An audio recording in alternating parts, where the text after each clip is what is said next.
Like you aren't gonna really think about it for like decades at a time. This is just kind of one of those. Yeah, but when you said a comedy, I wasn't expecting something like Silver Lining Playbook. That I feel like this is kind of like a drama, but it's definitely like funny, like it's like a quirky kind of quirky. It's very quirky. Robert De Niro, fucking Bradley Cooper, Jennifer Lawrence, right? And is there anyone else I'm missing? Yeah, Jackie Weaver's the mother. She was an Australian director, a few other big things in the early 2010s. Oh man, yeah, this is an interesting one. Movie. I just totally didn't see you picking Silver Lining Playbook. It's an offbeat choice. Yeah, I remember seeing this in theaters. I was like awestruck by this film at first. And yeah, like you said, I didn't really think about it for a long time. And I think now it's like, well, I feel a lot of the Frank Capra influence in this kind of movie. I like right? that. I think there's absolutely. Of a subtly uplifting kind of charm about it, where it really gets the dark, like bipolar, the darkness of having bipolar, like sort of. But then it's like, well, it's all right, kind of. They find in this whole journey. Yeah, absolutely, 100%. That's what I remember loving about this movie, like the complexity of these characters, and like.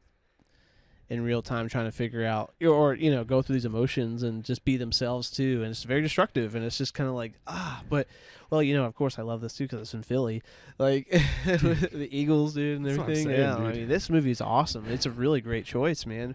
Kind of offbeat though. I totally was not expecting it. I wanted to surprise to throw a curveball because initially I was going to say if we were I own this movie. I love it. Yeah, that's awesome. Yeah, that's awesome. Cool, man. Silver Linings Playbooks.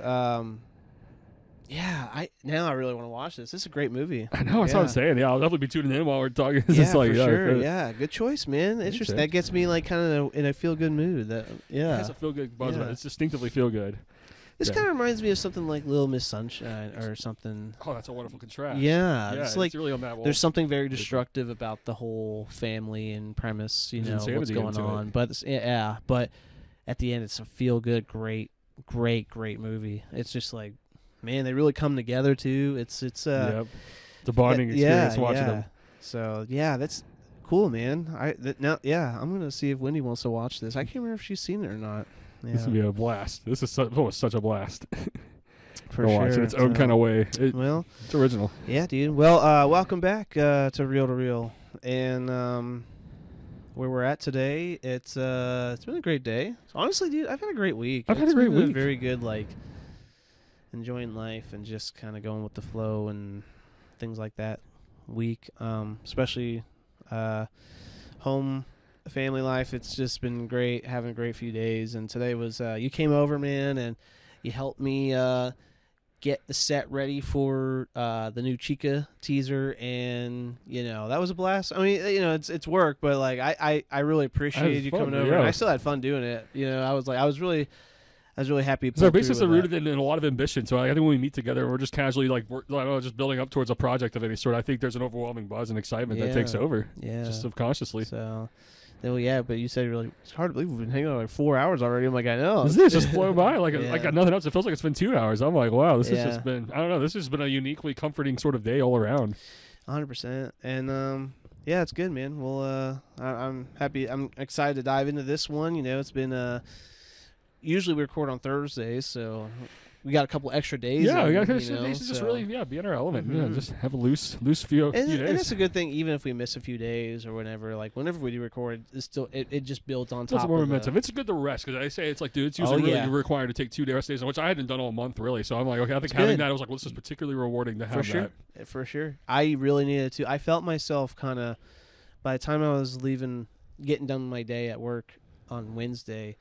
Even my regulars were telling me, you look tired. And I was like, yeah, burnout is inevitable. I am. And I was like, I really thought about it. I was like, I need Thursday to kind of just have my own time and energy to do the things I got to do. And it was like on Friday, I had some stuff I had to do with appointments and whatnot. So just taking the next 2 days to kind of pace that out was what I needed.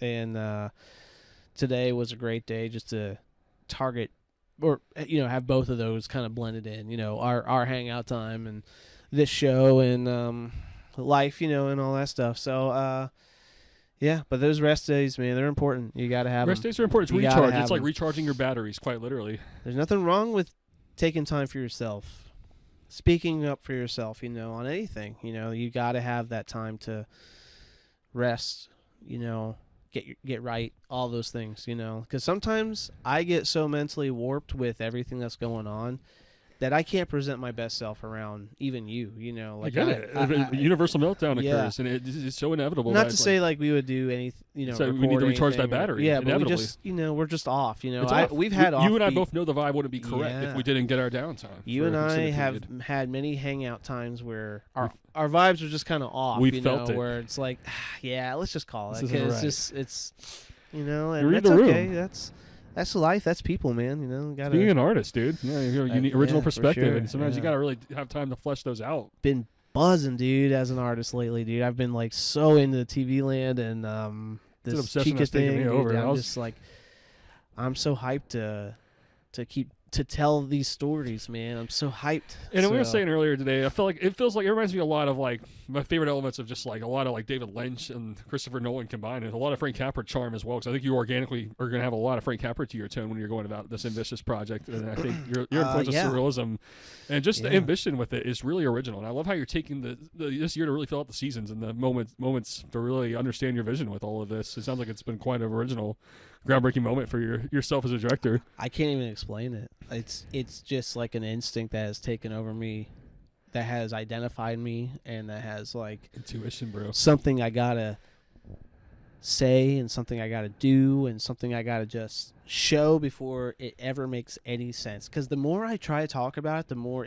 absurd or like random or something it sounds. I'm like, I don't know. I can't. I just gotta show you. But dude, I'm just.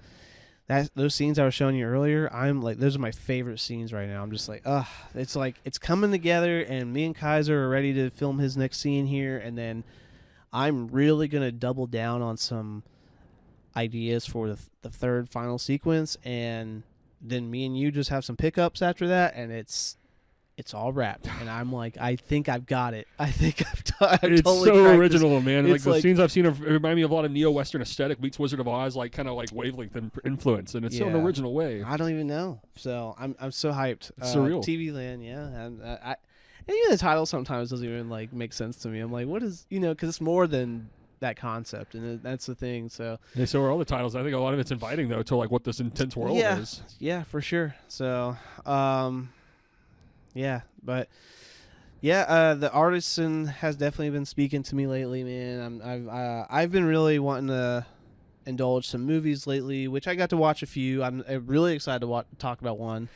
So I got a lot I'm excited to talk about. And that's kind of about it. I mean, it's just like I said, it's just been good. But we're about to enter the March spring season here coming up, and it's going to be better timing. Like you said earlier, man, the filmmaking bug is kind of just it's a lot hotter when it's not the winter time. It is. This was like a cold-hearted winter to a maximum. I'm like, wow, I'm at the aftermath. Wow, spring is so needed. I always kind of retreat in the winter, anyways. But this winter especially, I was kind of just like, I don't want to fucking do anything. I just want to. It was lazy. It got me lazy. Yeah, it did me too, man. And I'm still, working through things, but I definitely have a lot more kind of spark in me to be like, all right, let's get on this, let's do this, let's do that, so it's that's exciting, that's fun. But what do you want to dive into first, man? Anyone who's listened this far has invested what we got, but there's a lot of movies to cover, but we usually like to build up with some other topics first. So would you be interested in maybe just geeking out a little on the Nintendo 64 games we've been talking? So, I mean, this is a theme that we've explored over the course of these episodes. I love a lot of video gaming, and right now I'm particularly realizing how much 90s influence is in there. Rareware is a particuar company that I'm really gravitating towards with influence, creatively speaking. I didn't even realize how much Rare had an influence on me, and like experience I had with them until way later in life. It's exactly the same. I didn't realize they closed down. They shut down like shortly after like Conkers and the later Banjo games and stuff like that. Like Rare Replay kind of brought some back, and I don't think they make games anymore still, or they have maybe, but they're kind of like the one-off, or some people from Rare have helped make something which has their kind of signature on it. But man, those Rare games like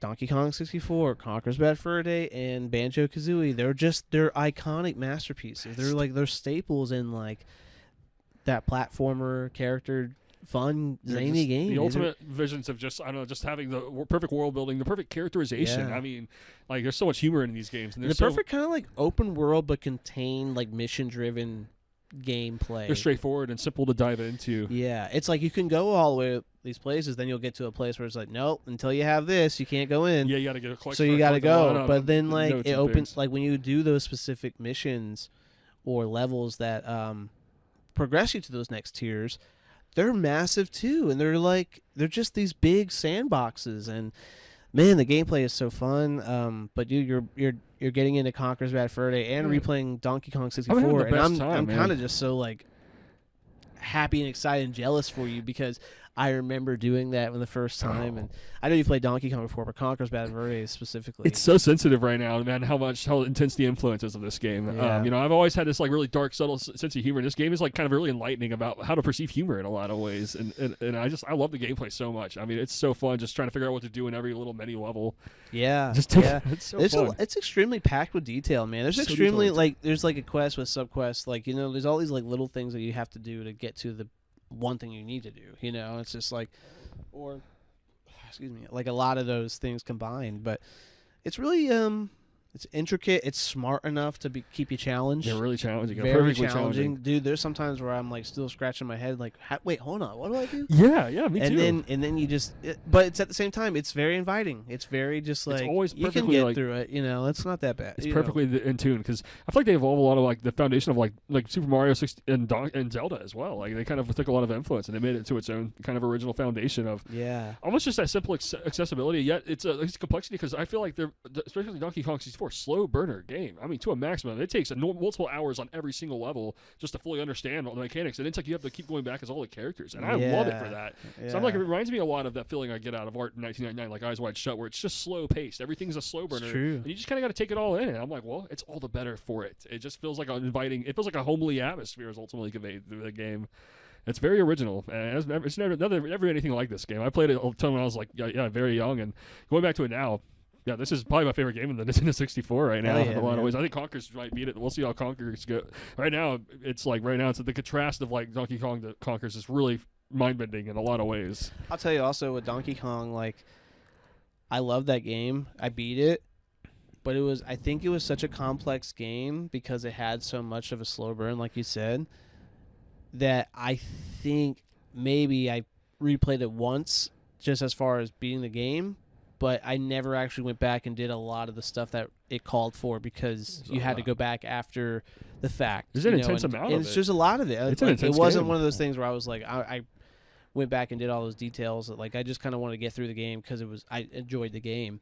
But yeah, it's a massive It's an epic, game. Yeah, epic game, and it almost feels like there's so many mini games, and I'm like, dude, this feels like a party game. I love the kind of different way. characters and all their abilities and guns and weapons and stuff. And, Seriously, yeah, there's so much diversity and all that. Yeah, Every it's single cool, level. man. Man, yeah, I'm going through all the levels right now. I'm like, wow, these are all mind-bending, and it really forces you to take it all in, like in such a cool way. It's really cool how it gets there. How is it playing this N64 all these years later? I still feel very connected to it. It feels Yeah. no different, honestly. I think there's something uniquely ingrained about the Nintendo 64 where I spent so much time playing these games. Yeah. I think at a young age, like 5 to 7. So I think it feels like DNA when you pick it up quite I literally. agree. It's like, wow, the attachment is so DNA that it's like, it's I very have organic. I have Donkey Kong 64 for the Nintendo, and I would say maybe 2 or 3 years ago I put it in and played. I was actually trying to show Augie, and even me running around for the first little bit is just like, oh, this is great. You want to just spend a couple hours. Yeah, it's worth it. That's what it is, like with hours. Zelda for me, man. Like I get Totally. on there and I'm like, I can't. It's so beautiful, and inviting, and amazing, and just Zelda's kind of even the just best the thing. atmosphere. I'm like, I don't even want to. Even I didn't move this character, I just look at the atmosphere of it. I'm like, I love this game so much. Like, it's hard for me to not to want to play for hours when I put it on because I know I don't get that feeling a lot. And I'm playing that one on GameCube, and GameCube specifically. Like Nintendo 64 brought a lot of like core memories for me. But I think my heart really, really sunk into the GameCube, and I'm so nostalgic for it, man. I'm so nostalgic for it. But I'm with you. I would love for you to play Zelda one day. I'm 100% building up to that. After Conker's, that's my next ambition. It's going to have to be Zelda because I've only played Ocarina of Time. I love the game massively. I need to play Majora's Mask dearly. That one's so complicated. They're so complicated. They're both so complicated. I'll tell you, man. I've beat Majora's Mask maybe twice in my life, but I have a copy. I wanted to go back and play it. And I think I even tried playing the 3DS like remake of it, or the 3DS version of it for the Nintendo 3DS. But it was so much more challenging and intimidating now than I for some reason as a kid. And I'm still kind of nervous to go back and try to play that game. I'm like, it is just so, I don't know, it's so different, but it's an intimidating game to approach. I think it's like, well, I think that's another one. Is to wait for the right time and the right call to really get deep into that game and really try to be a master at it. Because I'm like, Ocarina of Time was worth every frame of it. Oh yeah, I need to go back and take that game in closer too. Yeah, I'm still having a hard time getting through some stuff on Ocarina of Time, and I'm like, dude, I beat this game like 20 times when I was a kid. How am I getting so caught up right now? That's what's original about these games. I think they're to an original extent for all ages. I've never felt a more all ages foundation than I have with these games. It's so unique. I'm like, wow, this is literally youth and elderly alike. Like, can 100% find value in this kind of gaming. I think that's so cool. Yeah. Zelda's really original. I can't wait to really dive deep into those. Yeah, like you said, they're ambitious. They require a lot. They're challenging. Yeah, they really are. Yeah, and a lot of sorting around. You have to really figure out how to navigate exactly all the levels, which really gets you to know it, which I think a lot of that, there's a lot of detail-oriented influence in a lot of that. Yeah, well, there really is, because you got to pay attention. There's like a lot of stuff. Like right now I'm in the Forest Temple of Ocarina of Time, and like I got through like the first part of it, and then I'm like stuck, and I'm like, wait, what am I doing? And then, like, I had to turn around and like I retraced my steps all the way, and I'm still kind of like trying to scratch my head, like where am I supposed to go? I mean, you have to get this far. Like, you can't like not keep going forward. You know, it's just like I'm just sitting here like running around in a circle, being like, how do I?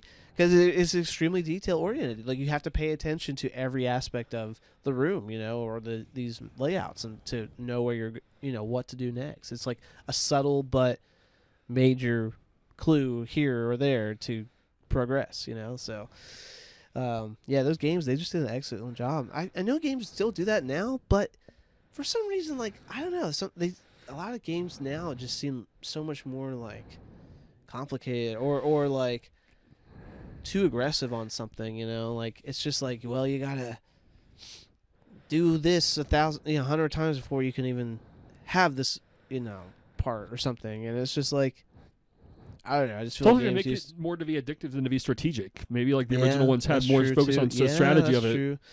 Yeah, I felt like all those old games had some strategy to it. Yeah. So, I don't know, man. Those games, I'm glad you're replaying, though. It's hitting on a whole new level. Cool. I was like, it's just always been my DNA, man. I've played these, and I'm like, this is remaining truer than ever before, the influence. I haven't been playing too many games lately.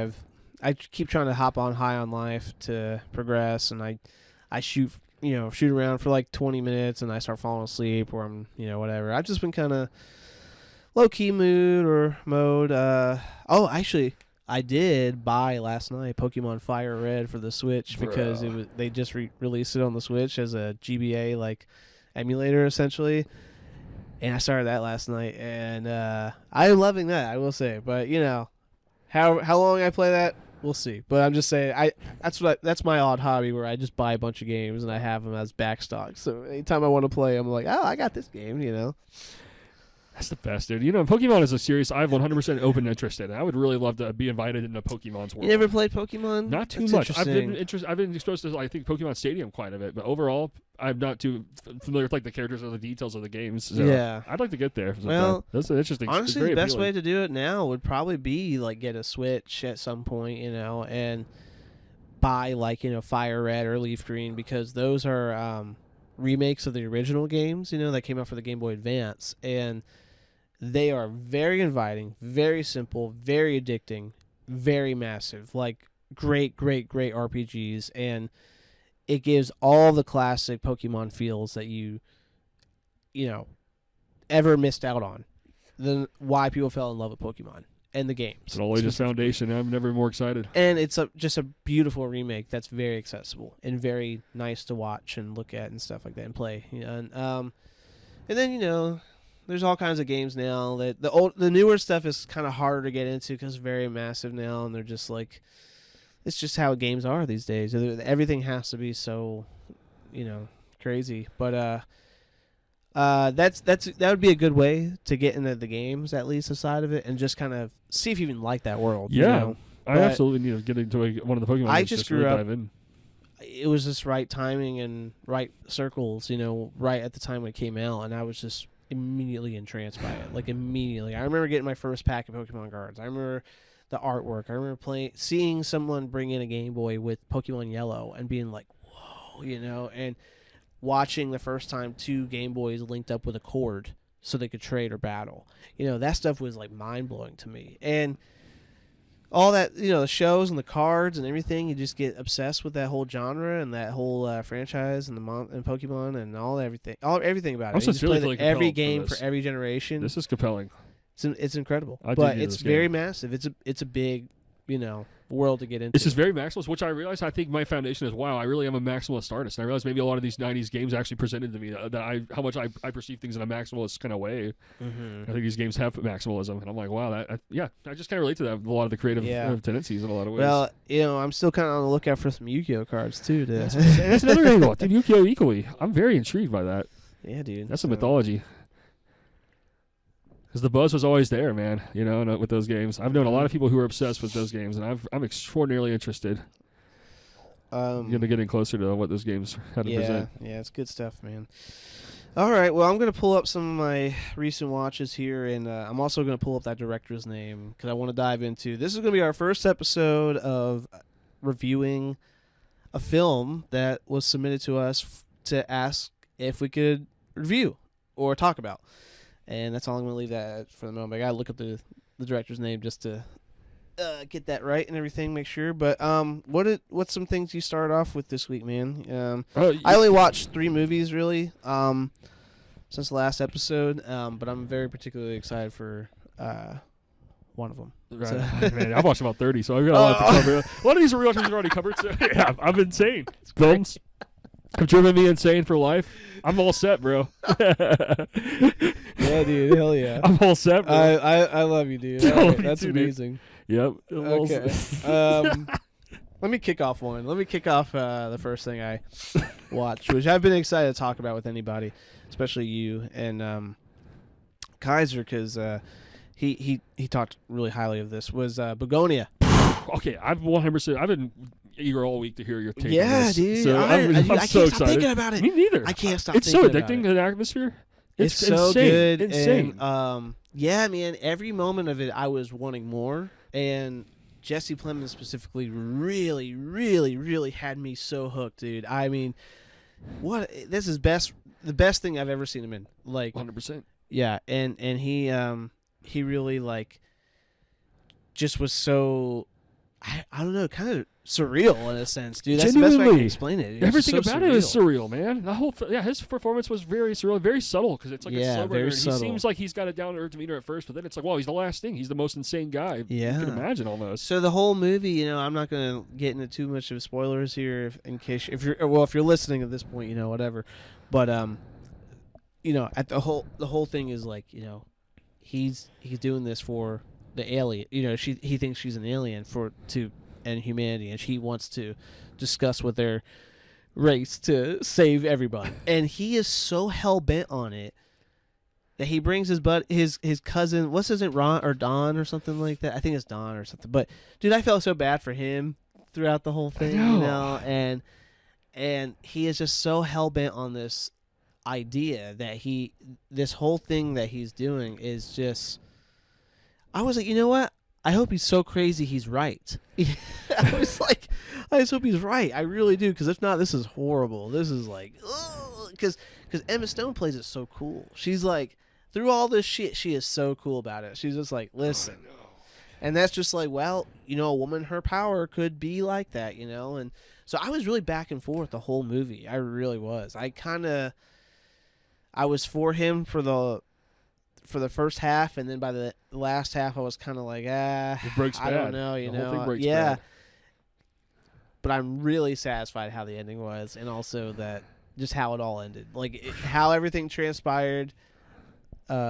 The whole movie is kind of contained too. It's just, God, I can't stop thinking about it, man. It's so good. It's so good. I can't wait to watch it again. I'm the same way, dude. It's just uniquely an original kind of buzz. Yeah, it has an extreme aftertaste about it. Yeah. You take in all the character beats. The dialogue specifically is fan-fucking-tastic, fan-fucking-tastic, dude. It is geniusly written from start to finish because the arcs are unforgettable. It's like, wow, everyone genuinely looks 100% different by the end of it. 100%, dude. The screenplay, the dialogue, that alone was just like something. I'm like, man, I need to read that, dude. Like they were really detail oriented, and just there's a lot of monologues and a lot of just like I said, the scenes are very contained. It's very just like in the house for the most of the movie, in the basement, there, or like these extended periods of time with 2 characters at once or 3 characters, and it's just like, man, the dialogue was just so good, pushing it forward and making it still feel like unraveling and like kind of cringy all at the same time, and I didn't realize that comedian Stavros was that cop. I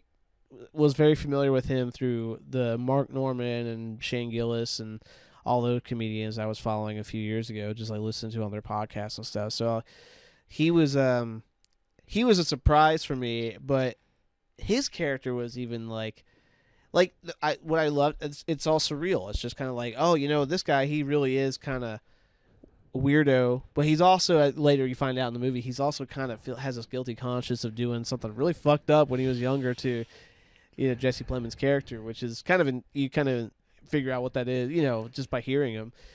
And but he's got this awkward kind of like trying to be a nice, genuine guy about it feel, and the whole thing is just kind of like so surreal. Again, it's just kind of like very slow burn, just very like natural. But I love all the characters' reactions to the whole thing, because Jesse Plemons is just like, what? He's so fixated on this alien thing. He's like, or he's just like, oh, don't worry about it. I've moved past that, and I genuinely believed him. I was like, I really think he does not give a shit about that at the moment. That's how complex I was looking into these characters, these moments and stuff. I'm like, these guys are like, this whole movie is so very, very, very like personal in a character matter, and that's what I loved about it. Yeah, it was just it had a personalization about it, a very like countryside atmosphere where it felt very isolating all throughout. All the characters feel like they're on a particularly lonely arc. I mean, it does feel very isolated, dude. Like you really don't get any outside interaction of any other characters or world. No, besides like a couple of coworkers at the workplace and like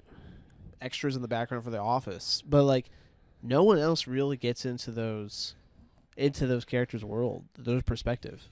And that's what's really, I love the perspective focus storytelling. It's just like, wow, it's just more memorable and more like hooking you in every second. Yeah, dude. Yeah, it's essentially kind of just gets more entertaining and crazy as it goes. I'll say like, it's almost like by the final act, it's just escalated so far into a different kind of like aesthetic value that it's insane. It feels insane the way it all gets there. Yeah, I mean, it's genuinely just very mind bending. Do you know what Bugonia means? I actually don't. I don't either. I was curious if you did because I really don't. I just interpret it as an alien force of some sort. I guess so. Yeah. I mean, I really don't 100%. Yeah, because I was like, what's Bugonia still mean after the movie? But I think it's something you don't understand. Yeah. Great film though. Great film. I thoroughly enjoyed it. Cannot wait to watch it again. Wendy, she fell asleep the first night after I was finishing it, and she started rewatching it the next morning when I left for work, and I was starting to watch the scene that she was back on, and I was like, I was sitting there just watching because I was like, God, it's so good. It's just so good. I just want to, like it just feels so like fresh. I don't know. It's so cool. Great movie. But I need to watch his other film, Pretty Little Things. Oh, Poor Things. Dude, that's a masterpiece. Yeah. Oh, it's a great film, dude. Yeah. It's wonderful. Do you like Bugonia or Poor? It's a close call. I've heard Bugonia is my favorite by Yorgos Lanthimos now, but Poor Things is a very close one. At the time, that was my favorite because really, I think it's his most inviting film he's made. It was particularly inviting to his filmography. Basically, it's just Emma Stone just kind of goes on a journey on why it's necessary to be rebellious, basically, through this interesting guy. It's a lot of Wizard of Oz influence in the cinematography. A lot of black and white in the first 30 minutes, and then it gets colorized. It feels particularly whimsical. Oh, wow. I mean, meeting a lot of insane characters, particularly by way of like Mark Ruffalo, William Dafoe, amongst others. It's really a great cast of characters. Oh, cool. It's really surreal. It's like going on a surreal odyssey, basically. Yeah, I want to see it, man. Moments. It's a great one. Yeah, it's been on my list. I still love Kinds of Kindness. I do too. That was mind-bendingly really. I remember seeing that in 2024. And I loved every frame of that because it's a slow burner, and Jesse Plemons and Emma Stone are also equally great. And also, I went in totally blind, so when I did, like, it totally threw me off that there was credits after the first story. Yeah, I was like, episodic. What? And then there was 3 episodes.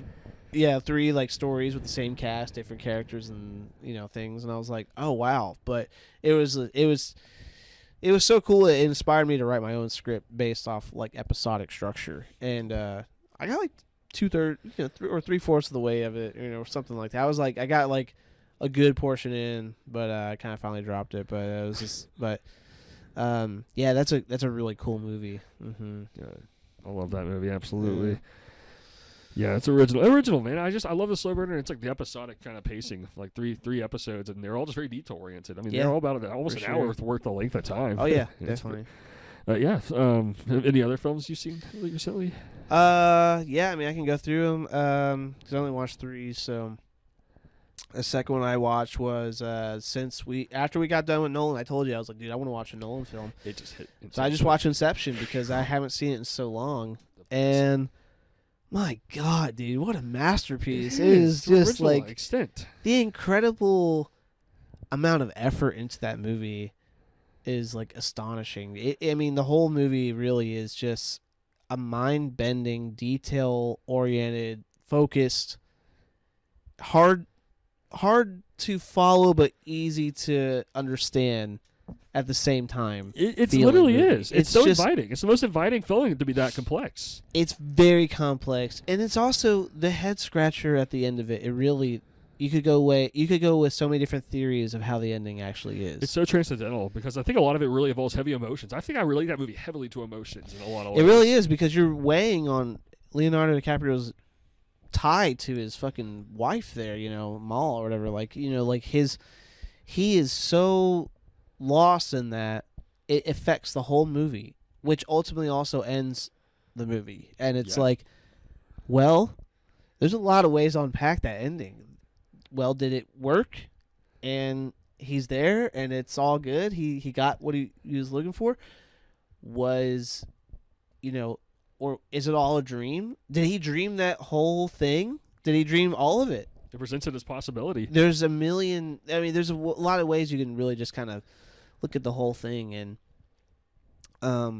yeah, man, but the foundation of it and the layers of it is just so great. But yeah, it actually took me 3 nights to finish it because sleep and school and all that stuff. But I finally finished it, and I mean, it really just hits, like, it hits so good. I mean, that's a great, I loved it. I loved every minute of it. Yeah, it wraps up perfectly. It's ambiguous, and it's also, the whole thing is so fucking orchestrated well. It's so great. Great cast. Oh God, so good. Insanely good. I can't stop thinking about it. Yeah, I mean, like, it's a perfect movie. It's kind of just a transcendentally perfect movie, actually. I think all the characters represent like a different shade of subconscious in a way that's so brilliantly close up and so brilliantly influential. Because again, it's like it feels like it's very scientifically influenced in a lot of ways. And I think all the characters feel like they're just on this really ambitious, intelligent kind of like a mission in a lot of ways. And we geeked out about Nolan before, but I think it really just proves everything we were talking about. Like, I mean, he really is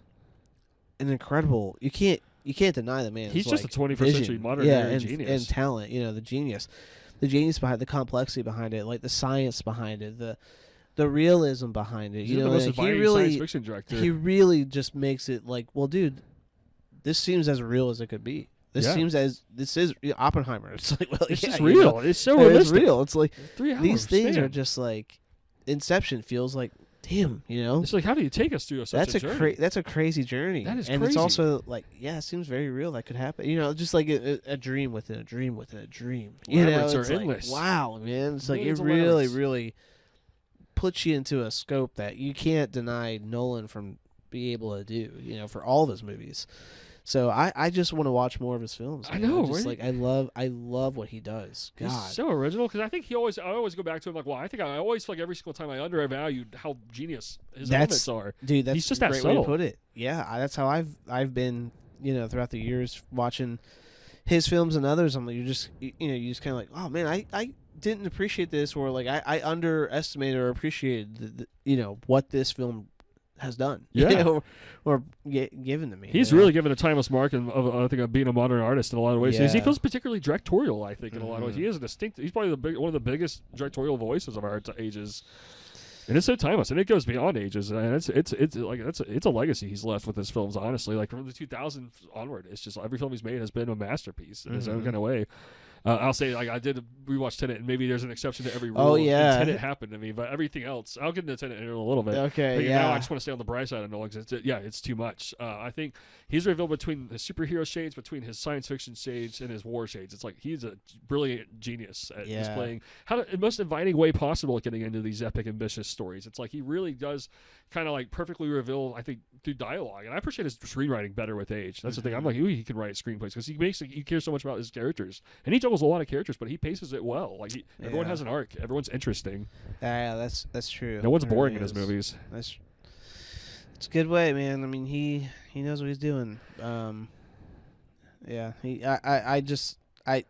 Watching Inception made me feel just as excited. Like, just made me excited based off what we talked about. I was like, this is exactly proves the point. I'm like, yes, I'm ready to even watch more Nolan films. Like, I just His want buzz to is so rewatch his good. whole filmography now. I'm just like, God, dude, it's just so good. He awakens the spirit of I even filmmaking. almost started watching The Dark Knight the other day. I was like, damn, dude. You Like, might as I'm well. thinking about his Batman trilogy now. It's you know, genius. so. It's genius. It's all they're all genius. Yeah, because Yeah. another one I'll mention soon is Batman Begins. I was like, dude, I'm kind of washed over big time by that one right now. It's good stuff, dude. My all-time favorite films. The only other movie I watched was actually was it last night or the night before? No, it was 2 nights ago. Just on a whim. It was a night I just kind of had the evening, to kind of do whatever, and I didn't want to watch an epic because I was like, I don't think I'm in the mood. And I was like, I want something 90 minutes or less, and maybe even something familiar, and I remembered that Kevin Smith's new movie, the 4:30 movie, was on Pluto. And I was like, because I saw it a couple weeks ago, and I was like, oh, I wanted to watch that. So I was like, let me check that out. It was an hour and 27 minutes. So I was like, let's go. And I just want to say, because I like Kevin Smith a lot, I look up to him as an indie filmmaker, and I was really pleasantly surprised and happy for him that he made this movie. The 4:30 movie was a fun, cute movie. It was a really good, cute movie. Not like mind-blowing, not like a great movie. It's flawed. It's, kind of loses, momentum every here and now and then. The acting's okay. All that stuff is whatever. It's still like, I think it sets apart itself very well from his other filmography stuff. Like, it's not as raunchy or over the top as his other films were as far as that comedy stuff goes. It has just enough of it.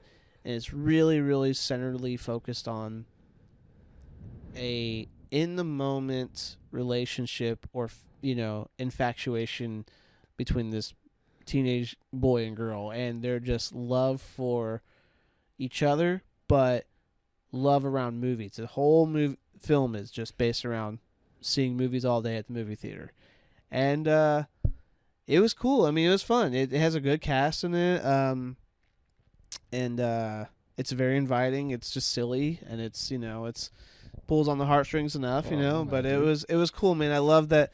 I love the filmmaker side of it and the movie love side of it, because there's this scene where they're in the alley and he's like talking to this, chick that works at the theater, and she's like, they're just going back and forth between like, movie titles of movies and directors and actors and things like that, just geeking out on movies. And she's like, well, I want to go to school so I can be a director like this director.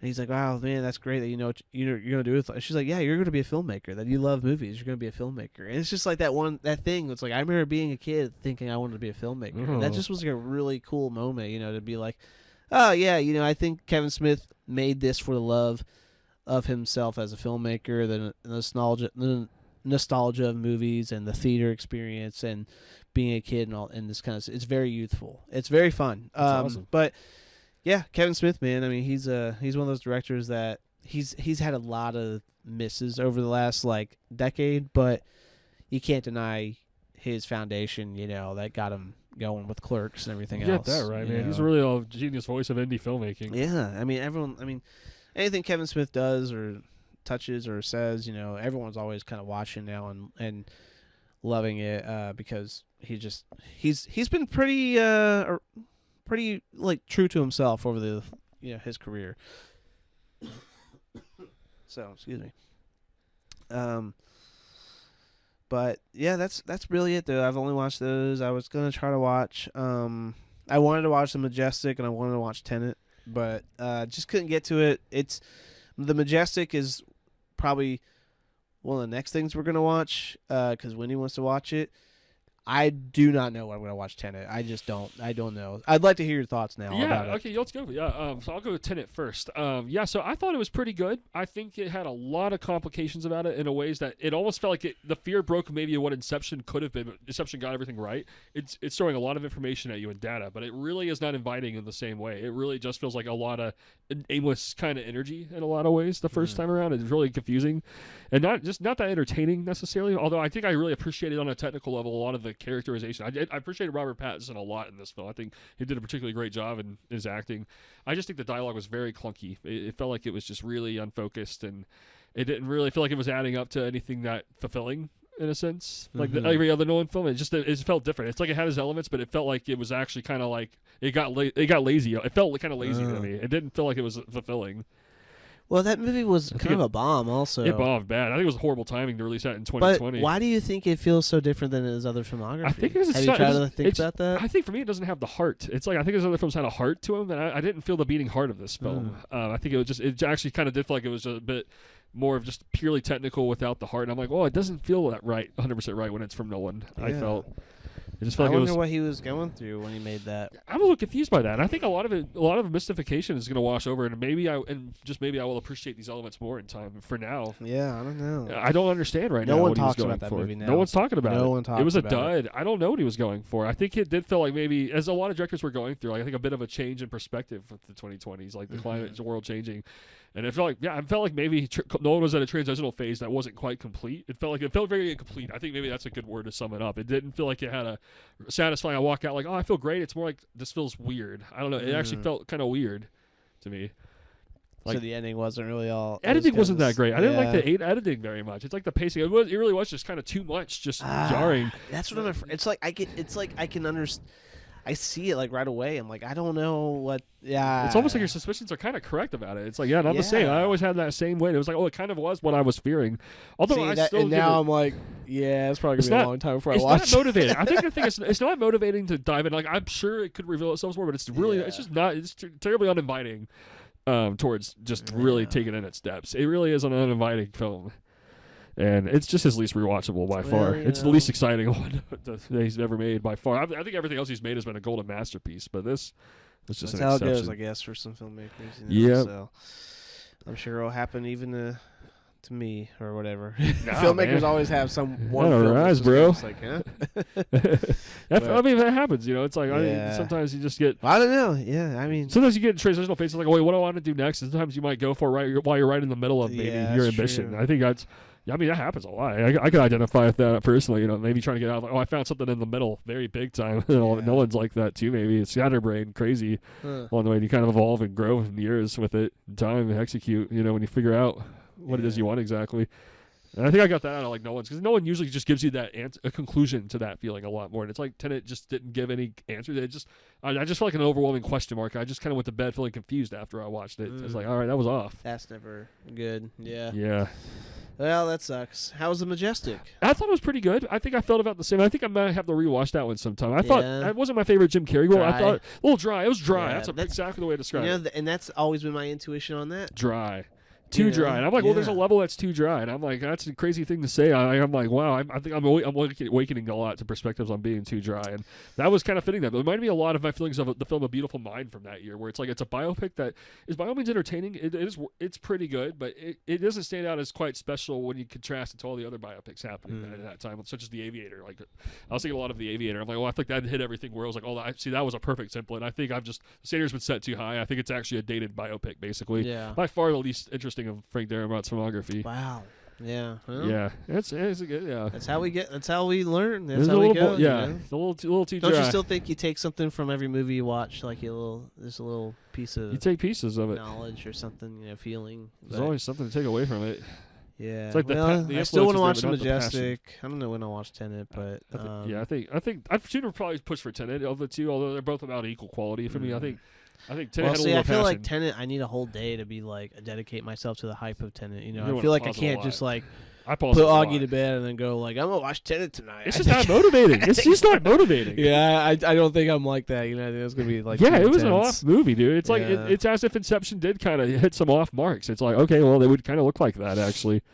It's like because Yeah. Inception was so particularly original. And I'm like, I think that was actually like a one note thing. You can only do that once perfectly. It seems like. It's true. Like it's almost like I think he slightly went for that again. And it's like, oh, Isn't like there's like deal with time or it does something? with time, in yeah. it? There's a lot of time travel going on in it, which is Yeah. inherently a cool concept. But yeah, it's just like a lot of it just really, it didn't have an emotional cord to it. I think all of his films have had such an emotional cord. I'm like, I feel very emotionally attached to its filmography, but it's like that's an exception where it's like the emotions were gone in that. Maybe that just felt like an emotionally off kind of project. There's a lot of 2020 art. Maybe he was going through that.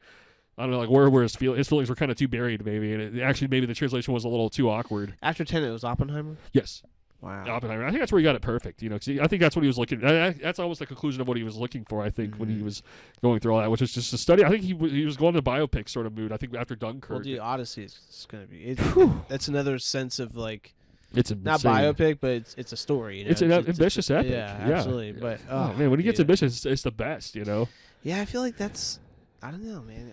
I'm just so curious. I'm so fascinated by him, like, and what he'll do, what he'll continue to do as time goes on. But he's one of those most rising geniuses of all Mhm. time. And I think I think we're very lucky to have been growing up in his age yeah, of filmmaking in a lot of ways because that influence is very undeniable. Like, I think I could notate like seeing every single one of his movies. I'm like, they all have a distinctive mark to them. And if you watch them, it's like, well, the mark is just there as intensely as ever, maybe more so. You know, I rewatched Batman Begins recently. I've really been taking that one in a lot as one of my all-time favorite films because, you know, I loved every bit of that, like from the prison camp scenes in the opening act. And like him kind of being in the city. Like, there's a lot of innocence almost in that, a lot of those moments I realize in time. Like him in the mansion, just like in the like people were in the pool and everything. I don't know. It's all that's just really entertaining. It almost gets my heartstrings in a really cool way. I can't explain I like it. that because I guess my take on it, just Also really thinking dark back, and moody. was he's still young and he's still kind of naive. He's like naive a lot. Yeah, and that's what's cool about it because it's very like, well, yeah, of course, like a young Batman who He's kind of a just now hotshot. became Batman. Yeah, he's still a hot shot. Of course, he still has money and he's kind of flashing around. Of course, he has Bruce Wayne is still Bruce Wayne in a young man's manner, and Batman is still figuring it out as Batman, as a young, naive and but confident Batman. It's just like, I'm going to be this vigilante. I think it's so well balanced on all those ends. I really do.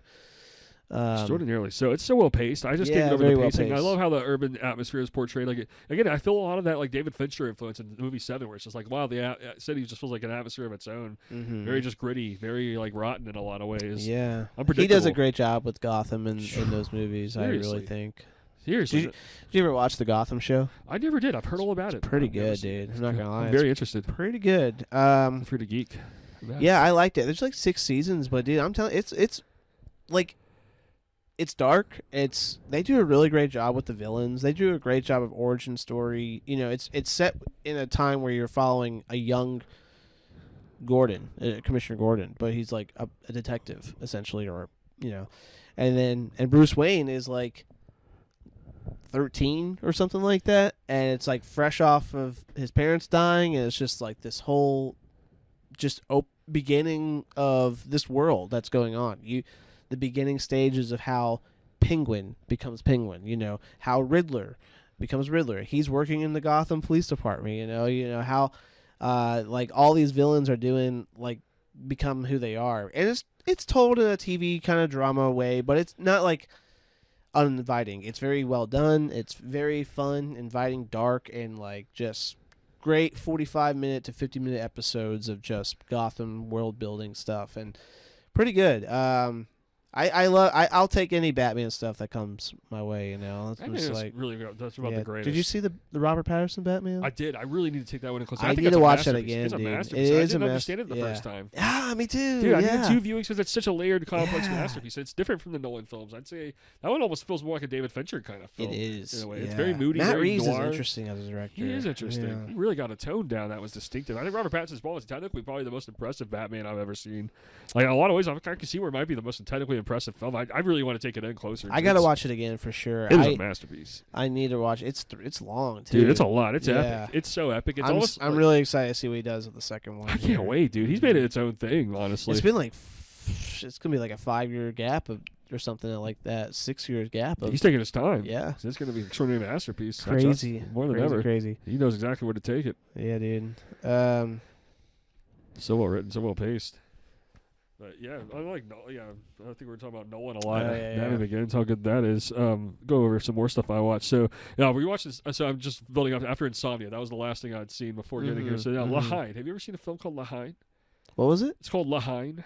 No, French term for hate. It's extremely intense. Yeah. Whoa. Yeah, extremely intense. It reminds you a lot. Actually, every time you say something like it's extreme, it something feels weird. intense or like fucked up or disturbing, I'm like, it feels weird. I would say this one's more inviting than the others. I would say it's very much in the sense of do the right thing. Okay. So this one's I don't think like some of the others like Menace to Society or Happiness where it's like, okay, I don't recommend that. I think this one I could fully recommend. I think this one's got it just right where it's intense. It's just kind of I think the emotion is 100% relatable, I think, to your aesthetic. I see a lot of Center City aesthetic for one. Oh, okay. It reminds me a lot of just kind of getting thrown out into this chaotic sort of universe and just characters trying to figure out their shit basically, what to do in these unspeakable sort of circumstances. Tension, there's a lot of tension throughout. It's very intense. Some of the dialogue just gets very like awkward. It gets weird in a lot of ways. I really recommend it. It's just really subtle and really detail oriented. I just think you'd really resonate. I think I'm just really curious to hear what your take is on all of it. It's a short film. It's like 90 something minutes. Oh, okay. Made in the mid 90s. French movie. Oh, interesting. Yeah. Yeah, it was an intense viewing. I found that viewing very intense. I remember I watched it and I was like, wow. I kind of like I feel weird about things after that. I know that felt weird. That movie actually gets kind of jolting in a certain way. Okay. It's just influential in a lot of ways too, just because it's very inviting about itself in a lot of ways. The screenplay is fantastic. Yeah. So yeah, it's got some great cinematography display in the characters. Okay. It's insane though. Yeah, I ended up following that up with Gangs in New York. You ever seen that? I've only seen that one time when I was like 18 years old, man. I couldn't tell you anything about it, but I do remember it kind of being like, I just wasn't in the right setting either. I think I was with a couple people, and it was just like on. It was very long and very kind of, I don't even know. It was like slow burn, very slow burn. It is. Yeah. And I used to never care for this movie growing up. I would always watch it and think like, man, what's the deal with this movie? It's a Scorsese film, it's right? It's Scorsese. It made it in 2002, and I think it just hit me about over the past year how brilliant how much I love the movie because I think I simply love the revenge aspect. And of it Daniel Day-Lewis and Leonardo DiCaprio. Yeah. I think they look particularly great going head to head, basically all yeah. throughout. Like I remember like watching it because this is the weird thing about that timeline. That was around the timeline I watched Requiem for a Dream. I think Crash, like early 2000s. I watched stuff. a lot of like films in that in that timeline, and that were recommended to me because I met a guy at the restaurant who was like a film buff. Like he was like, so he was talking movies, and he was telling me all these movies I had just never seen, and he like gave me a stack of DVDs that was just like, you got to watch these, and I watched a few of them, and that was one of them, Gangs in New York, and I think it was just one of those times where I was like starting to realize like, oh, movies are like a really bigger thing than I. It's an epic scope. I'm not saying that. I was always mystified by it. I'm like, well, this really has an epic scope to it. But I think I used to almost like not care for the directing, but now I come to love it. So obviously Scorsese, like he sometimes is really subtle. Cause I think the thing about Scorsese is sometimes he's very much like going to take whatever is popular at the time in his display. Like he'll like really he's a very modernized kind of artist. Okay. I almost didn't understand his aesthetic value with the movie he was going for initially, but I think now I see that it's like it's meant to be kind of almost a Kill Bill-esque gore fest in a lot of ways, like very much close up on intense sort of violence, but like almost in a very action driven sort of way. And I've really realized how much I appreciate his perspective on action in that whole movie. Like, a lot of it feels very intense. A lot of it feels very like uncomfortable, very jarring, and just kind of makes the revenge element feel like very like. I forgot what time period is it? It's like 1860s New York City. Okay. Yeah, yeah. Like I thought really I was like, time. is that like early 1900s or something? Like, yeah. It's not like modern. It's not like, modern. Yeah. It's like it's pretty old, but yeah, it's like an old fashioned kind of. And setting, they're like in New York, and they're New like York. fighting for like turf or something. Yeah, it's like fighting for turf and just basically fighting. It's very much a survival instinct kind of story. Yeah. Like it doesn't like you could tell a lot of it was still in the making. So a lot of it was like very like a lot of poverty kind of going on in the film. DiCaprio's position in a lot of ways. Call a story of vengeance. Yeah, I've always wanted to rewatch that film, dude, because I don't. It's like I couldn't tell you anything about it now, but. It's one of those that lives in my subconscious because I know I watched it when I was younger. And right. And I remember thinking at the time, I need to watch this again when I'm, at a better place to watch this. There's a point where it lands. It's like, oh, this is actually phenomenal. So, it's like it's just well-paced movie all around. Great revenge Okay. story. I think it's Scorsese's ultimate revenge movie in a lot of ways. Damn, all right, man. And I love it. Maybe just taking in like his perspectives on like New York history. It's like, well, I think a lot of his films are about New York history. I didn't appreciate the first time. That and The Age of Innocence are two particular films. I'll get into that one too. It also has Daniel Day-Lewis. Games in New York, I would say. It's like, well, it's kind of a historical piece. In a lot of ways, he's really detail-oriented about the history of New York City. And I think after a while, I think just getting so deep into his films, yeah, a lot of it's just so hyper-New York-oriented that I think a lot of it just, his influence really seeps in. And I just really love that angle for 100% with age.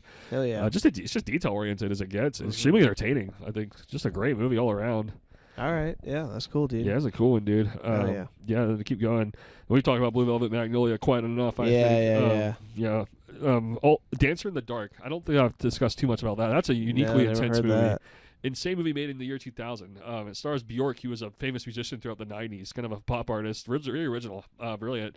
And she's an actress in this. Basically, just like a naive kind of woman who wants to be a pop star, who just ends up kind of mixing with all the wrong characters, all the wrong places, and it just ends up just getting in her some really dark, dangerous scenarios. And I would be careful about like watching this. I would be careful because this movie is warped and tormentedly dark. Yeah. But I just want to throw it out, just for in general, if anyone's interested in seeing just something go horribly insane, this is really a movie to check. What's it called again? Dancer in the Dark. Dancer in the Dark. Yeah, director Lars von Trier. He makes a lot of brutal films. It's like they're kind of gross, like in a very disturbing way. He's original, like those 90s. are tough, man. We talked about that on that one episode, Gross Out. Yep, Gross Out. Those are tough to watch. It's a tough movie. Mm-hmm. It's a very tough movie to watch. Yeah, it's a really intense one. And I'll say on a lighter note, I'll say I forget how much we've discussed the film Stalker, and if you've seen the film Stalker. You've mentioned it a couple times, and I want to watch it really bad. Dude. 60s, right? Yeah, it's late 70s, although it's very 60s 70s. influence. Okay, yeah, That's okay. the right ballpark. That's extremely. I thought you told me influence. there was a 60s slasher, maybe, but no. Maybe Peeping Tom or something. That's like that. it, Peeping Tom. That's a masterpiece. God, I want to watch that too. That's such a great movie. Okay, you've talked about both those movies a couple times, I want to check both of those out. I'll say in Stalker's case, it's like a very also extremely influenced and formulated by The Wizard of Oz. It's almost a similar kind of plot, but I would say a more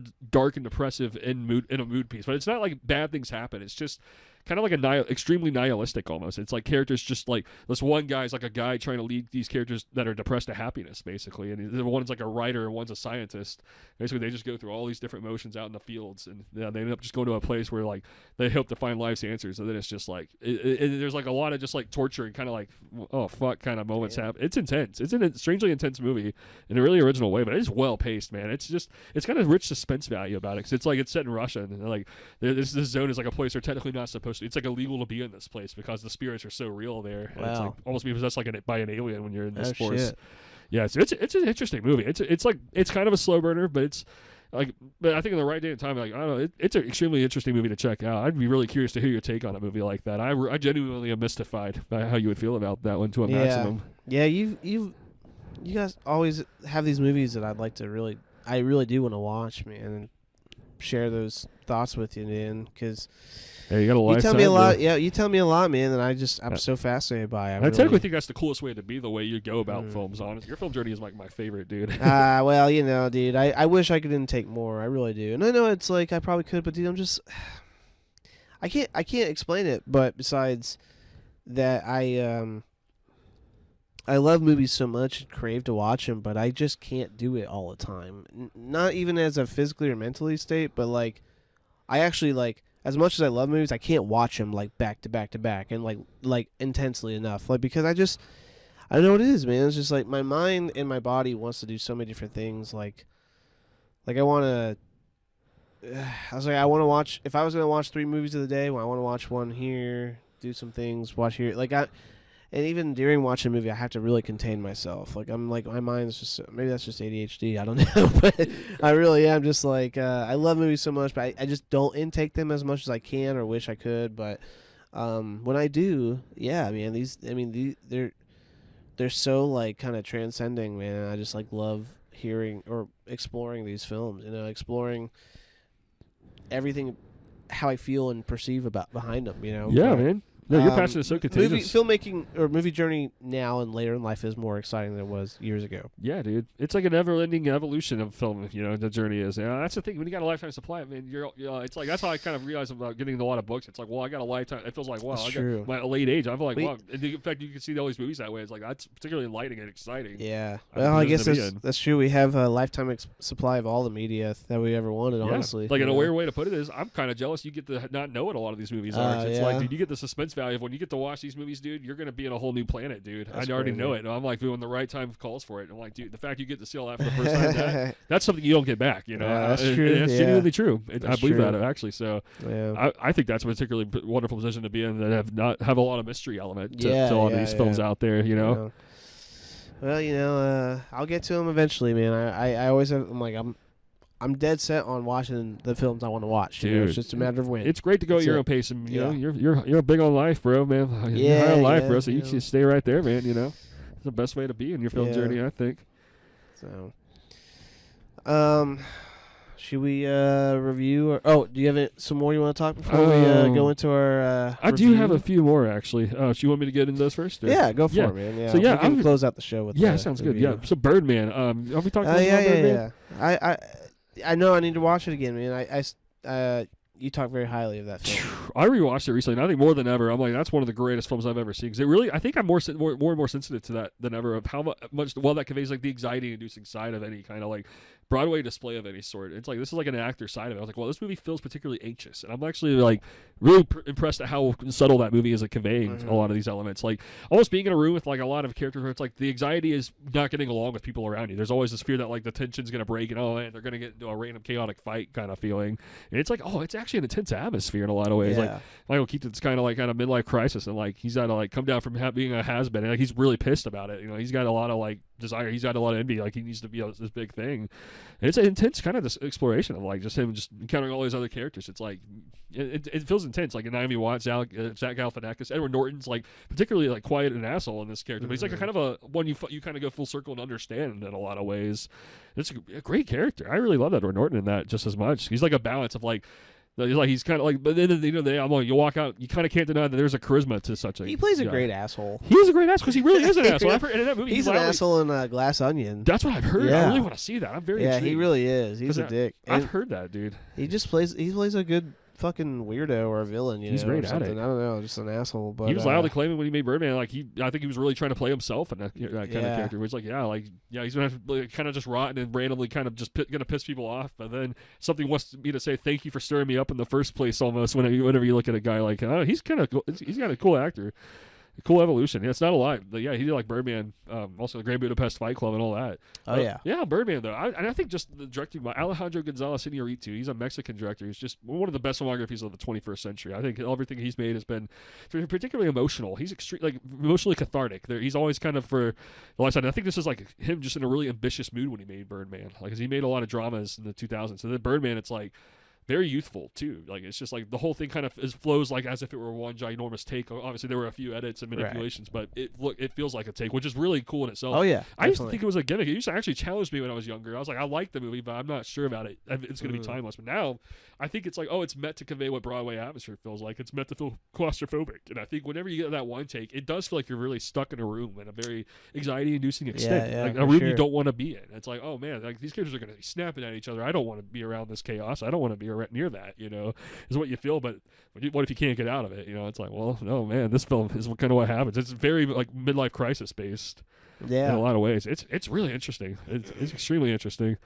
Yeah, I think it gets better with age. I think that's when I. Yeah, I want to rewatch that one. Did he make The Revenant? He did. I was about to bring that up too. Yeah. I rewatched it this morning. Actually, Oh, did you? I've been obsessed with this movie for a long time. I gotta watch that one too. It's I just found it at the thrift store for like a couple of dollars, and so I picked it up. I want to watch it. It's a lot like how we talk about other films, where I was obsessed with this film for like a year, then I kind of just forgot about it for about a decade, and now I'm back to it. It's like, whoa, it's better than ever. Damn. I think it's his best film personally. I love it dearly because it's like, again, I think he was in a similar mood to Birdman. I think these two films, he was feeling extraordinarily ambitious. And I heard The Revenant was one of the most challenging, exhausting sets of all time because, like, all the actors, for one, they refused to talk about their process on the sets. I think it was just extreme weather conditions and just, like, I mean, it was just ambitious film. It's like a almost 3-hour-long epic film, just literally going out in the mountains, just, I don't know, Leonardo DiCaprio just getting hurt by everything you can imagine, basically, almost nearly dying in every scene. It's extremely about survival instinct and kind of like how he perceives nature as his spiritual guide. But then he's on basically a useless revenge mission. And it's like he gets to the revenge, and it's like, well, I still feel like shit for having gone through all that. It didn't actually help anything to desire revenge like that. It's like, that's what he kind of. It's just it's a very dark movie, very bleak place. And I've never seen that in theaters, and I was instantly just like, yeah, that was one of the most subtle kind of like downfall films I've ever seen. It's kind of like a subtle downfall in a way. Like, it's very interesting. Yeah, I want to watch it, man. Yeah, man. DiCaprio just gets tortured, man, all throughout. And Tom Hardy's really an evil villain. He's a really disturbing, like, kind of like, he feels like a frighteningly close up kind of just disturbing villain in a lot of ways. Hell yeah. Yeah. Like, someone you want to murder, but then it's like, well, he doesn't. It's like, all right, is anything any better? No, it's still bad. It's basically what he goes through. It's like, because he's got such a faith about him. And it's like, wow. It's it's just got a bleak way about it. It's interesting. Kind of unique.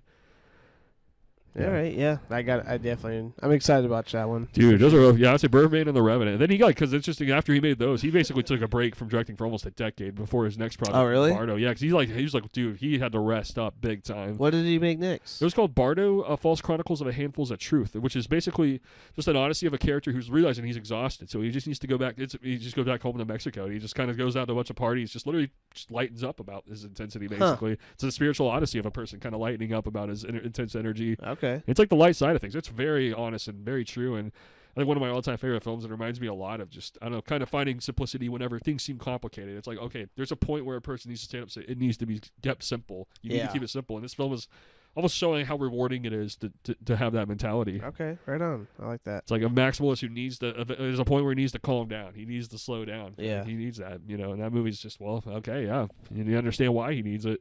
Yeah, it's a great movie. Cool. Okay. It's a great filmography. Yeah, he's made a lot of great movies. He's worked with a lot of big actors. Yeah, it's a cool one. I'll say the other one. I first got into his filmography with the film Babel. That was made in the year 2006. Stars Brad Pitt. And it's episodic, basically. Yeah, just kind of revolves around like a killing that happens, and then just 3 or 4 stories that revolve around it. Set around the world. It's a pretty cool movie. Nice. Yeah. Great director all around. But yeah, see a few others to mention is the film True Grit by the Coen brothers. Oh yeah, I haven't seen that. Dude, I used to not be a fan of this movie growing up. This is another one I was like, okay, but now I'm going back to it now. I was like, whoa, this is a transcendental masterpiece. I actually really missed the core of what made this so great, because a lot of it stars like Jeff Bridges and Matt Damon and Haley Steinfeld. Basically, just I don't know, really interesting kind of revenge story from Haley Steinfeld's perspective, and it's kind of just interesting, maybe just seeing a young girl's perspective on all this. But it's extremely well made. I mean, it's I think the best story best telling I've ever seen of such a revenge story. Her motives just make complete sense. Like her father's like killing someone for killing her father, basically. So she just kind of gets mixed in with really gritty characters like Jeff Bridges is like this gritty old man. And it's like people that like it seems like they would want to like shoot this girl, but they like really come to like appreciate her in the soul. It's because it's like an old Western kind of setting, set in like the 19th century, like old West. But it's a great movie, What dude. year was that made? 2010. Oh, okay. Dude, it's revealed itself as a masterpiece. I really would recommend check it out. It's one of the most gorgeous, some of the most gorgeous cinematography, as the Coen brothers are. I think the Coen brothers just are always going to hit back at some of the greatest directors of all time for. Different. They're really subtle. I'm like, wow, their movies actually almost always seem better with age. They particularly seem well with age. And I think about Fargo a lot. I've watched Fargo 3 or 4 times, and every time it's just been so good. Fargo. Yeah, that's a movie that really invited me to the Coens. I was like, dude, they are geniuses. The movie's just so dark, and it reveals around like 3. It's almost literally a good, bad, and ugly scenario. You have like Frances McDormand as the good. You know, like the bad and like the Steve Buscemi character, and like golly, and then you almost want to say that ugly is William H Macy because God, he's rotten in that movie, dude. He is pretty rotten. It's pretty bad. Yeah, it's like right off the bat, you're kind of just like, oh yeah, you kind of suck. Yeah, he sucks. He actually sucks. Yeah, he really sucks. And all the scenarios are. It's one of the most unpredictable movies ever made. I feel like in a lot of ways because like every time you watch it, even when you know the beats, it's like. Man, it's a lot. It's just like, man, the twist and turns that movie takes are really, really insane. That's so true. Like the burglars breaking into the house, like in the 20-minute mark. Yeah. Like, getting near the end where they get into a shootout in a parking lot. It's like, God. Yeah, and just the trail that leaves, and it's like the slow burn of getting to it, but it's a slow burn. It's just a great payoff. It's just the whole. It's so well paced and extremely. Yeah. It's got a small town aesthetic. It was very influenced by Blue Velvet. Actually, I was very influenced by Blue Velvet. I like the small town aesthetic and just like the local kind of Me talk too. and hang out, just Me like, too. oh yeah, well, and she's just, the accents are always great too. That's so great. Yeah, I love it, dude. I Yeah. love that aesthetic a lot because it makes for a good thriller aesthetic. Because I think is what you realize you see. Makes all that, it, the stakes are personal, and that's what drives it a lot too. It's like a modern way of getting to a Western foundation in a lot of ways. Yeah. Where it's just like, just oh man, wrong place, wrong time. You don't want to see these characters get mixed up, kind of things. It'll get too bad, it's insane. Stakes will be too high. Violence, it's insane. That's so true. Yeah, dude, that's a great one to mention. When you were talking about that, I was thinking about. Have you ever seen the movie 3:10 to Yuma? I really want to. I've actually not seen that. I want to see it too. I'm very Christian interested Bale's in that. in it. Christian Bale and Russell Crowe. I think. That's right. Wow, Yeah. that sounds interesting. I own it. I have Dude, never seen it. I remember that was released in theaters and everything. I want to see it. Yeah, no, Yeah. I really want to see it. I was Awesome. curious if you've seen it before, but actually I really want to watch That it. goes down in the list of movies I genuinely need to see from that like late 2000s era. Yeah. So I need to see that. that's one to be on the lookout for. That sounds great. All right, let's wrap up the show with the review that we got in. That's and the only reason we're just kind of it's hard to talk, it's hard to get into because Blake and I were having this conversation earlier about we appreciate anyone who sends us a inquiry about checking out their films to talk about or review, but it's hard to discuss because we're not in any position to criticize or anything. What do we know? We're just we just take things as they are and we perceive them how we like to watch movies and things like that too. So I just want to preface before discussing any sort of review that ever comes up on this show is that, hey, congratulations, made a movie, that's awesome, I'd love to watch it, and if we're watching it, I'll give you my honest thoughts about it, and it's great to have films coming this way, and it's cool to talk about. So a film came in our way. Oh gosh, I can't remember the name of it now. It's M.W. Daniels, I believe, is the director's name. Beyond Mamushi. What's it called? Beyond Mamushi. Beyond Mamushi? Yeah, it's an interesting title for sure. Yeah, there it is. Beyond Mamushi. Yeah, I like the posters that was sent our way. M.W. Daniels, director. It's about a 49-minute short film. Well, technically a feature if you look at it as the official or the actual rules. I've made a lot of 45, 50, 55-minute features, so I'm right there with you. Let's see. I guess I just want to first start off by, it was on a technical value. I thought this was excellently done. Yeah, agreed. Thoroughly enjoyed the technical aspect. I love the color grading. I loved the camera work. I thought the scenery was pretty nice. Just as far as the technical aspect, I mean, the film does everything right. That's the characters are really good. Yeah. Like the acting was really good. Production value, you get a solid 10 out of 10 out of. I mean, it was, on a technical, like when you're thinking about filmmaking, and this is all what you learn about how to properly craft a film. And I'm gonna just say, it's a good film. I enjoyed the idea of it. It's one of these films that are, just to get to it, is that it's a slow burn that kind of doesn't have a payoff for me, and that's just one of those things where it's not a. I don't like the idea. It's just that it's such a it kind of feels stiff throughout the whole film, in my opinion, and it's hard to get excited about what's coming up next. Yeah. It's one of those films where I feel like it's a great festival movie that is being submitted to, and I've seen a lot of films I feel like has this kind of look and feel to it, but it's a concept I think that can be done in 10 minutes, and that's one of those things where if you can achieve that, I mean, the imagery that you have in this movie and the technical value of it and the premise of it, if you can just hit it in 10 minutes, that would be pretty, I think, intense to watch. You say it's a little drawn out in a sense. Yeah, it's a drawn out. I get it. Like, like I said, the actors were good. The guy particularly who played like the kind of evil, or I don't know, like the abusive, but like emotionally abusive kind of dude. I thought he did a good job. And I liked his kind of evilness of his character, but it's just one of those things where the emotion behind everything was so like drawn out and just okay. We kind of understand that she's having some issues here, and he's having some issues there, and it just kind of takes a long time to get to where where it ends up being, when you can kind of see it's supposed to be that way in the first few minutes there. You didn't have enough like of the detail-oriented elements to warrant being that drawn out. Yeah. Yeah, it just feels like there's like a whole heavy pace to it in the middle that just kind of doesn't really answer anything besides what we already knew was going to happen, which she was going to kill him. Like she was kind of told to kill him. The special effects I thought were great. I liked the slit throat thing at the end and all that. Like there was a lot of great, again, great technical and production value to this whole thing, but it ends up kind of just, well, we could have done that earlier and could have made the whole a shorter way to get there super intensely between the two characters, and with the lady that lived in the house beforehand or something. I don't know. Yeah. It's a long movie. It's 50 minutes, and that's a hard spot to be in as a filmmaker. Yeah. Because at that point you're not trying to make a statement of being a short film, but you're not trying to make the statement of being a feature film. You're kind of right there in the middle. It is awkward. I think you have to have really extremely good pacing to have a solid 50-minute film.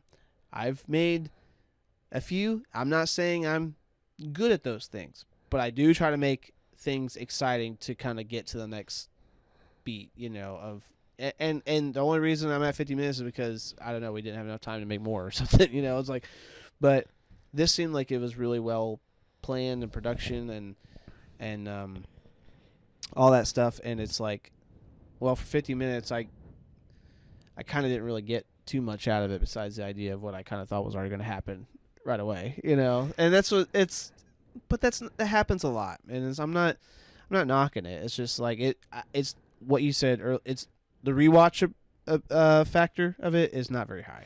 Yeah, I can't. I think it was like a one-time watch. I appreciate a lot of technical aspects of it. I appreciate a lot of it, but then there's just a whole angle where I just don't think it had the rich suspense value that I think a film of that type might deserve. Yeah. Well, I think also one thing that I noticed that there wasn't any score for a lot of the movie, so you're just kind of hearing the silence of the conversations. That's probably intentional. And if it's not, okay, but if it is, like, I get it. It's probably intentional to kind of be right there in these moments. But I think score could have actually really helped elevate some of these emotions, and again, kind of getting quicker to the beat of things. I think it's really tough to execute not having a soundtrack. Like, very few films get away with it. Like No Country for Old Men's an example. Yeah. A lot of them, it's tough to get to that. I think there has to be something really in epic scope to kind of have no sound or no score, behind it. Yeah. And I don't know. It's just, there was moments I think is great without it. But then I think as a whole, there was, I think it could have maybe helped elevate some of the intensity or things like that. I don't know. So, but that's, again, that's just my 2 cents. I'm not here to at all with anyone who ever submits work for us to be reviewed. I'm not here to say that I know better or that my opinion matters, but it was sent to us. And M.W. Daniels, I mean, again, my hat's off to you. Congratulations. It's always an achievement to make a film in general. And knowing the technical stuff and the production value and the acting, and it looks like the team that you have right there, that makes me confident that the films will just get better and better, or at least more interesting to watch. Or if anything, it's like, well, I'm interested. Send me another one. I'd like to watch what you have.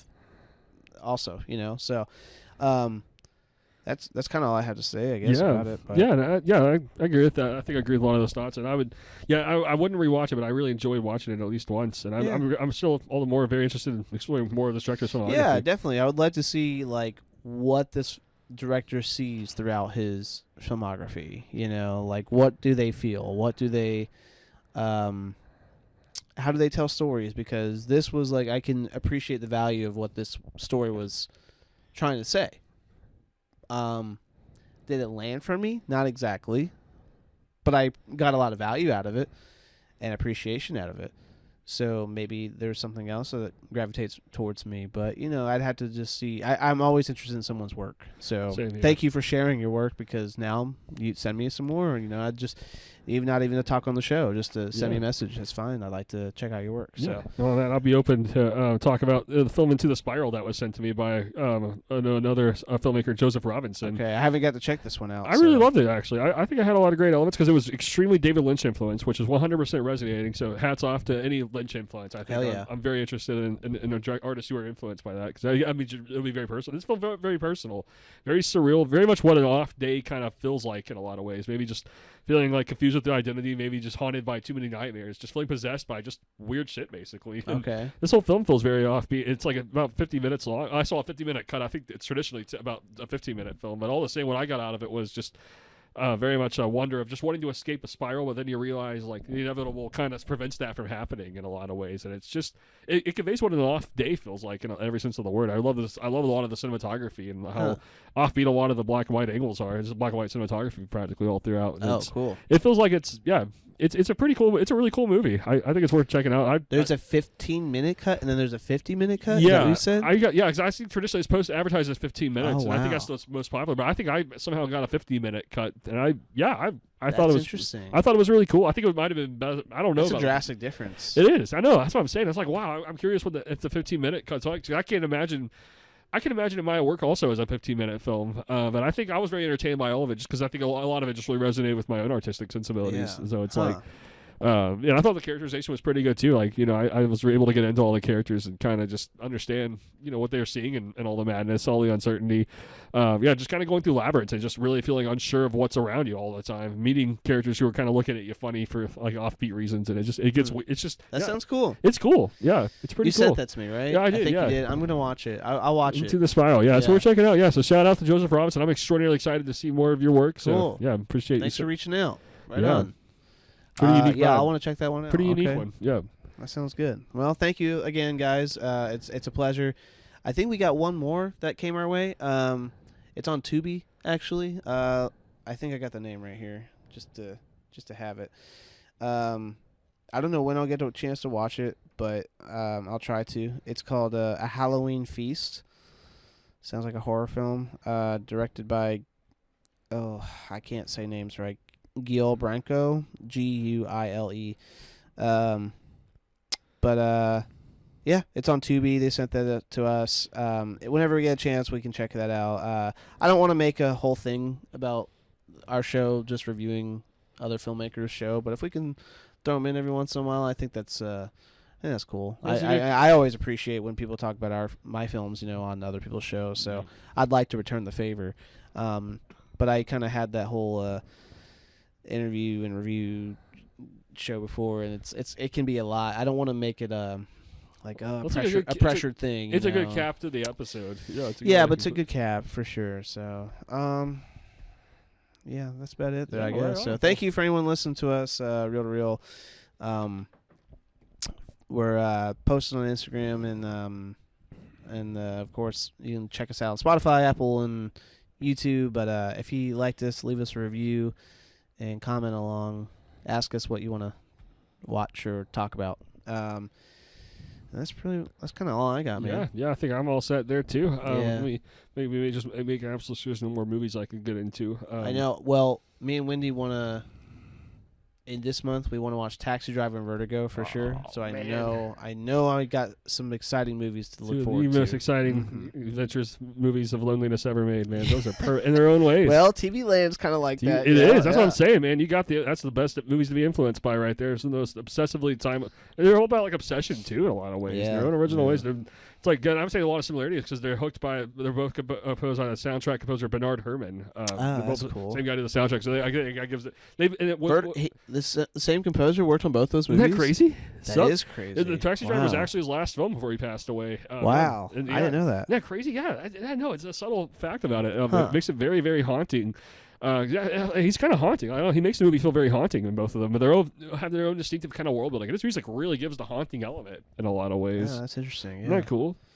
I like those that. are masterpieces of the highest order of just exploring. Yep. Yeah, just intense, scary. Yeah, Mhm. yeah, bro. Yeah, so this is, I guess one more movie I could mention is I rewatched recently was Arrival by Denis Villeneuve. Oh yeah, I gotta watch that, dude. Great.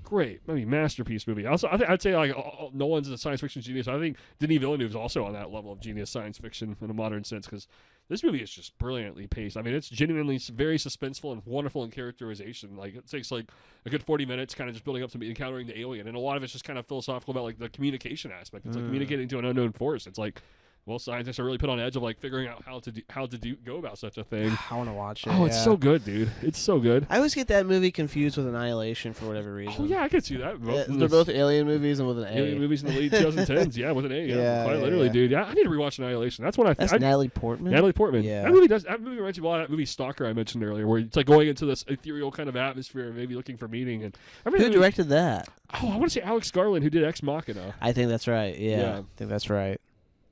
Ex Machina was good. That was a great one, dude. I really love that. I want to watch that. I've only seen that once, but I remember it blew my socks off. It really gets better with age. Yeah, that's another great mind-bending science fiction. Yeah. Yeah, it's just about like just technology. It's a lot of like 2001: A Space Odyssey influence of just like characters just dealing with like artificial intelligence in general, just kind of going insane along the way. Like, yeah, Oscar Isaac is a creator, and you have like this kind of youthful guy. Yeah, I remember watching the ending, and I was like, "Oh my god!" Yeah, it's just kind of like, "Wow, yeah, tables turn." Yeah, tables turn. Yeah, yeah. Crazy movie. That's a great one. That gets better with age. Yeah, I absolutely love that one. Well, yeah, great science fiction. Yeah, it's a golden age. Yeah, another one is we've already talked about Interstellar, but I'm really excited to rewatch that. Yeah, I was thinking about that there. I actually like the other night when I was watching the 4:30 movie. Before that, I was trying to figure out what I wanted to watch, and Interstellar came up in my mind. I was like, do I want to go ahead and try to watch Interstellar again? But I'm not ready. I'm going to. I want to. I just need some more time in a day to do that. Yeah, I'm due for it on that one. Yeah, so that's absolutely great stuff. Yeah, man. Well, I appreciate you coming over, dude, and putting on Silver Lining Playbook and helping me make some movie sets and just doing what we're trying to do here. I love what we do, man. You know, it's always worth it. It's always amazing to preserve all this, and I love the foundation very, very dearly. So it all means the world, dude. I'm here for life on it. Hey, brother. Likewise. Hey, brother. Likewise. That's what I'm saying. So, I guess we'll wrap it up here then. Yeah, we'll wrap it up. Yeah, I'm good there. All right, then. Thanks for listening, y'all, and catch you on the next one. Until next time.